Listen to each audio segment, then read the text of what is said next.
নিশ্চয়কৈ ৰাজীৱ চাওক আজিও পুনৰ এই তিনিওগৰাকী অভিযুক্তক মতা হৈছে আৰু কিছু সময় পূৰ্বে তিনিওগৰাকী হাজিৰ হৈছে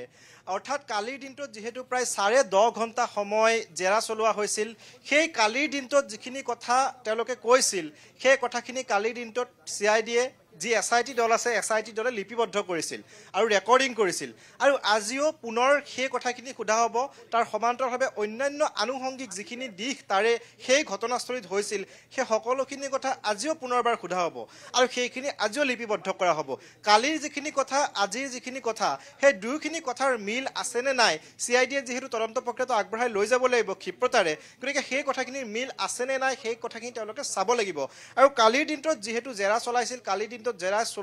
চলোৱাৰ সময়ত শেখৰজ্যোতি গোস্বামী যেতিয়া ইয়াৰ পৰা ওলাই গৈছিল একেখিনি কথাকে কৈছিল যে আমি ন্যায় বিচাৰিছো মই যি ধৰণে পাৰোঁ মোক যেতিয়াই বিচাৰিব CID বা SIT দলে তেতিয়াই মই উপস্থিত হ'ম আৰু সেই কথাখিনি তেওঁ কৈছিল গতিকে সেই ধৰণে আজিও তেওঁ পুনৰ ইয়াত উপস্থিত হৈছে আৰু উপস্থিত হৈ একেখিনি কথাকে আজি কৈছে যে তেওঁলোকক যি কথাই সোধা হ'ব সেই কথাখিনি ক'ব আৰু নিশিতা গোস্বামীও সেই একেখিনি কথাকে কৈছে যে দাদাৰ আমি ন্যায় বিচাৰিছোঁ আৰু ন্যায় পাব লাগিব আৰু সেইবাবে আমি যি ধৰণে সহায় সহযোগিতা কৰিব লাগে তদন্ত প্ৰক্ৰিয়াত সেই ধৰণে সহায় সহযোগিতা কৰিম বুলি তেওঁলোকে কৈছিল কিন্তু আটাইতকৈ ডাঙৰ কথাটো হ'ল যি দুগৰাকী মূল ব্যক্তি শ্যামকানু মহন্ত সিদ্ধাৰ্থ শৰ্মা সেই দুয়োগৰাকী কিন্তু আজিলৈকে এতিয়ালৈকে কোনো ধৰণৰ যোগাযোগ কৰা নাই ইতিমধ্যে অসম আৰক্ষী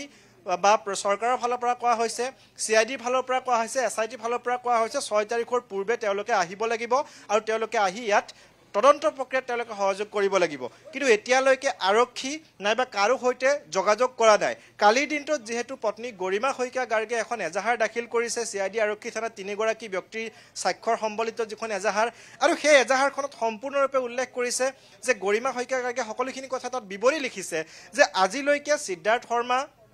আৰু শ্যামকানু মহন্তক খবৰ এটা লোৱা নাই গতিকে সেই সিদ্ধাৰ্থ শৰ্মা যিগৰাকী সিদ্ধাৰ্থ শৰ্মাই ছাটোৰ দৰে জুবিন গাৰ্গৰ লগত আছিলে পূৰ্বৰ সময়ছোৱাত কিন্তু সেইগৰাকী সিদ্ধাৰ্থ শৰ্মাই অন্তিম যাত্ৰাত জুবিন গাৰ্গৰ অন্তিম যাত্ৰাত কোনো ধৰণৰ সহায় সহযোগিতা নকৰিলে আনকি তেওঁ উপস্থিত হ'বলৈ সাহস নহ'ল গতিকে সেই সকলোখিনি কথা চালি জাৰি চাইছে আৰু যেতিয়া সেই খবৰটো ছিংগাপুৰৰ পৰা আহিছিল সেই সময়ছোৱাত পত্নী গৰিমা শইকীয়া গাৰ্গে যেতিয়া নশ্বৰদেৱ গুৱাহাটীলৈ লৈ অহা হৈছিল সেই সময়ছোৱাত গৰিমা গাৰ্গে এটা ভিডিঅ' প্ৰস্তুত কৰি অসমবাসী ৰাইজলৈ এৰি দিছিল যিটো ভিডিঅ'ত কৈছিল যে সিদ্ধাৰ্থ শৰ্মাক সুকলমে আহিবলৈ দিয়ক সিদ্ধাৰ্থ শৰ্মাৰ লগত বহুখিনি তথ্য আছে সেই তথ্যখিনি লাগিব কিন্তু সিদ্ধাৰ্থ শৰ্মাৰ পৰা আশা কৰিছিল যে সিদ্ধাৰ্থ শৰ্মা আহিব আহি তদন্ত প্ৰক্ৰিয়া নাইবা সকলোখিনি কথা পৰিয়ালৰ সন্মুখত বিৱৰি ক'ব কিন্তু সেই কাম সিদ্ধাৰ্থ শৰ্মাই নকৰিলে এক প্ৰকাৰ সিদ্ধাৰ্থ শৰ্মাই পলাই ফুৰিলে আৰু তাৰ পাছতে পত্নী গৰিমা শইকীয়া গাৰ্গৰ সন্দেহ উপজিছিল আৰু সন্দেহ উপজাৰ বাবে কালিৰ দিনটোত পত্নী গৰিমা শইকীয়া গাৰ্গ ভগ্নী পালমি বৰঠাকুৰ আৰু খুৰাক জুবিন গাৰ্গৰ খুৰাক তেওঁলোক মিলি 3টা স্বাক্ষৰ সম্বলিত যিখন এজাহাৰ সেই এজাহাৰ CID কাৰ্যালয়ত তেওঁলোকে দাখিল কৰিছে আৰু আটাইতকৈ গুৰুত্বপূৰ্ণ কথাটো হ'ল সেই যিখন এজাহাৰ দাখিল কৰিছে সেই এজাহাৰখনত এটা কথা খুব গুৰুত্বপূৰ্ণ কথা এটা তাত উল্লেখ কৰিছে যে অৰ্থনৈতিক লেনদেনৰ কথাটো তাত উল্লেখ কৰিছে আমি ভিতৰৰ যিখিনি সূত্ৰ সেই ভিতৰৰ সূত্ৰৰ পৰা এটা খবৰ পাইছোঁ যে অৰ্থনৈতিক লেনদেনৰ কথাটো তাত উল্লেখ কৰিছে কাৰণ আমি এটা বিশেষ সূত্ৰৰ পৰা এটা খবৰ পাইছোঁ যে যেতিয়া ছিংগাপুৰলৈ জুবিন গাৰ্গ গৈছিল যোৱাৰ পূৰ্বতে সিদ্ধাৰ্থ শৰ্মাৰ সৈতে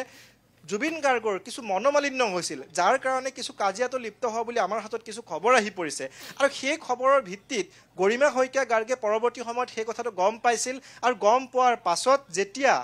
সেই সিদ্ধাৰ্থ শৰ্মা এই যিটো ঘটনাটো ঘটিল সিদ্ধাৰ্থ শৰ্মা ঘূৰি নাহিল তাতেই সন্দেহ উপজিল আৰু সন্দেহ উপজাৰ বাবে কালিৰ দিনটোত এজাহাৰ দাখিল কৰিছে শীঘ্ৰেই এই যি দুটা প্ৰাণী শ্যামকানু মহন্ত আৰু সিদ্ধাৰ্থ শৰ্মা এই প্ৰাণী দুটাক শীঘ্ৰেই গ্ৰেপ্তাৰ কৰিব লাগিব আৰক্ষী নাইবা CID দলে সেই কথা গৰিমা শইকীয়া গাৰ্গে আৰক্ষীৰ ওচৰত দাবী জনাইছিল আৰু কালিৰ দিনটোত এটা অতি গুৰুত্বপূৰ্ণ কথা মুখ্যমন্ত্ৰী ডক্টৰ হিমন্ত বিশ্ব শৰ্মা ডাঙৰীয়াই কৈছিল যে যেতিয়া ফেচবুক লাইভ যোগে সামাজিক মাধ্যমত সংযোজিত হৈছিল সেই সময়ছোৱাত এটা কথা বাৰে বাৰে অসমৰ ৰাইজক আশ্বস্ত নিয়াবলৈ চেষ্টা কৰিছিল যে জুবিন গাৰ্গৰ সৈতে যিখিনি ঘটনা ঘটিছে সেইটোৰ প্ৰতিটো ঘটনাৰে উচিত ন্যায় পোৱাৰ বাবে তদন্ত হ'ব আৰু কালিৰ দিনটোত তেওঁ এটা কথা স্পষ্টকৈ কৈছিল যে জুবিন গাৰ্গৰ হত্যাকাণ্ডৰ লগত জড়িত যি ব্যক্তি সেই ব্যক্তি কোনোপধ্যে সাৰি যাব নোৱাৰে হত্যাকাণ্ড শব্দটো তেওঁ ব্যৱহাৰ কৰিছিল আটাইতকৈ গুৰুত্বপূৰ্ণ কথাটো এইটোৱে যে যিটো সময়ত SIT তদন্ত প্ৰক্ৰিয়া চলাই নিছে সেই সময়ত কিন্তু মুখ্যমন্ত্ৰী ডক্টৰ হিমন্ত বিশ্ব শৰ্মাই ফেচবুক লাইভ যোগে হত্যাকাণ্ড শব্দটো ব্যৱহাৰ কৰি তেওঁ কথাখিনি কৈছে গতিকে যদিহে হত্যাকাণ্ড হৈছে তেতিয়াহ'লে কিয় এতিয়ালৈকে অহা নাই বা আৰক্ষীয়ে কিয় গ্ৰেপ্তাৰ কৰিবলৈ সক্ষম হোৱা নাই CID কিয় গ্ৰেপ্তাৰ কৰিবলৈ সক্ষম হোৱা নাই এইটো আটাইতকৈ ডাঙৰ প্ৰশ্ন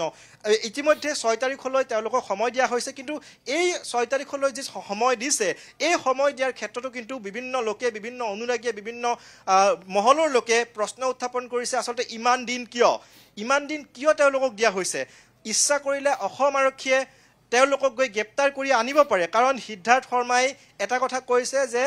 দিল্লীতে তেওঁ আছে ভয়ত ৰাইজে যিখিনি ভাবুকি দিছে সেই ৰাইজৰ ভাবুকিৰ ভয়তহে তেওঁ আহিব পৰা নাই সেই কথাটো তেওঁ ফেচবুকৰ মাধ্যমেৰে তেওঁ লিখিত আকাৰে ফেচবুকৰ মাধ্যমেৰে জনাইছে যদিহে দিল্লীত আছে কিয় অসম আৰক্ষীৰ SIT দলে কিয় আজিলৈকে গ্ৰেপ্তাৰ কৰিবলৈ সক্ষম হোৱা নাই সেইটোও কিন্তু আটাইতকৈ ডাঙৰ প্ৰশ্ন তাৰ সমান্তৰালভাৱে আন এটা প্ৰশ্ন আহিব যে সন্দীপন গাৰ্গ কাৰণ কালি দিনটোত যদি আমি চাওঁ পত্নী গৰিমা শইকীয়া গাৰ্গে যিখন এজাহাৰ দাখিল কৰিছিল সেই এজাহাৰখনত সম্পূৰ্ণকৈ উল্লেখ কৰিছিল যে সেই ঘটনাটোৰ সময়ত যি কেইগৰাকী ব্যক্তি ইয়ৎখনত আছিলে সেই আটাইকেইগৰাকী ব্যক্তি তদন্তৰ আওতালৈ আহিব লাগিব তাৰ ভিতৰত অন্যতম আছিল সন্দীপন গাৰ্গে বৰ্তমান জুবিন গাৰ্গৰ কাহিলীপাৰাৰ বাসগৃহতে তেওঁ আছে কিন্তু সন্দীপন গাৰ্গক এতিয়ালৈকে আৰক্ষী বা নাইবা CID দলে নাইবা SIT দলে এতিয়ালৈকে কিন্তু সোধা-পোছা কৰা নাই সন্দীপন গাৰ্গে নিৰ্ভয়ে তেওঁ আছে কিন্তু কোনো ধৰণৰ সোধা-পোছা কৰা নাই হেতু আটাইতকৈ ডাঙৰ প্ৰশ্ন কিয় আচলতে সন্দীপন গাৰ্গক সোধা-পোছা কৰা নাই আটাইকেইগৰাকী ব্যক্তি নিখিতা গোস্বামীক সোধা-পোছা কৰা হৈছে নিখিতা গোস্বামী কিন্তু সেই ইয়ৎখনত নিখিতা গোস্বামী নাছিলে নিশ্চয়কৈ সেই ইয়ৎখনত থকা সন্দীপন গাৰ্গ